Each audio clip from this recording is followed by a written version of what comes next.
उत्तराखंड के मुख्यमंत्री पुष्कर सिंह धामी नैनीताल पहुंचे, जहां उन्होंने 123 करोड़ 34 लाख रुपए की लागत के कुल 17 कार्यों का लोकार्पण और शिलान्यास किया।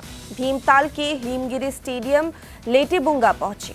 सीएम ने भवाली सैनिटोरियम बाईपास फेज 1 में 4.30 करोड़, फेज 2 में 11.30 करोड़ और लालकुआ में स्वास्थ्य विभाग की ओर से 19.48 करोड़ रुपए की लागत से बनाए जा रहे क्रिटिकल केयर ब्लॉक का लोकार्पण किया।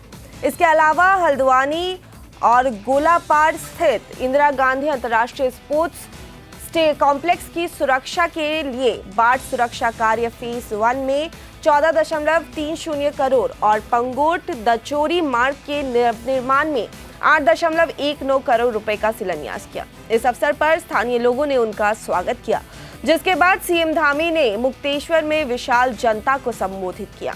संबोधन में उन्होंने कहा कि उत्तराखंड ने एक ऐतिहासिक कदम उठाया है। जब हमने यूसीसी लागू किया तो देश भर में राष्ट्रवादी मानसिकता वाले लोगों ने हमारे फैसले की प्रशंसा की और हमारी सराहना की। हालांकि कांग्रेस उत्तराखंड में यूसीसी लागू होने से असहज है। उनका मानना है कि इससे एक खास समुदाय के अधिकार खत्म हो जाएंगे।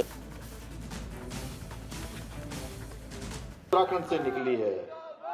जब हम यूसीसी को जब हमने लागू किया तो पूरे देश के अंदर जो राष्ट्रवादी सोच के लोग थे, उन्होंने हमारी इस ऐतिहासिक निर्णय को खूब सराहने का काम किया, खूब हमारी पीठ थपथपाने का काम किया।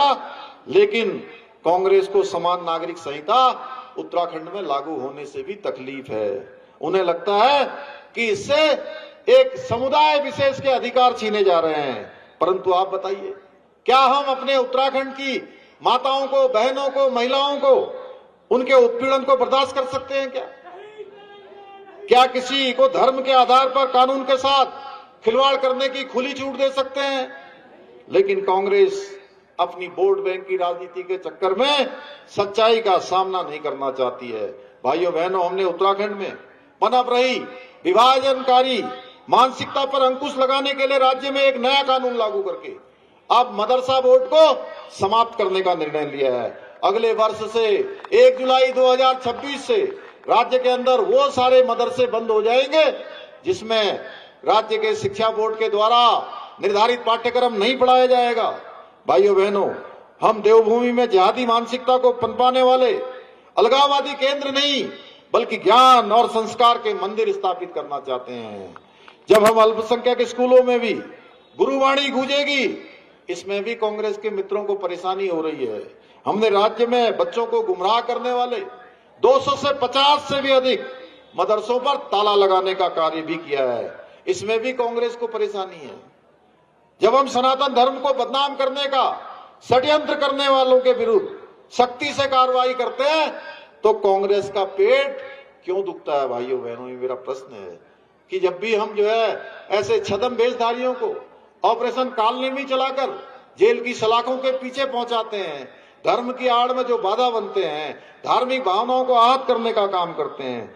भाइयों बहनों, आपको जानकर हैरानी होगी कि ऐसे भी कई घुसपैठिए हैं जो नाम और वेश बदलकर देवभूमि उत्तराखंड की पवित्रता और सनातन परंपराओं को कलंकित करने का काम कर रहे हैं।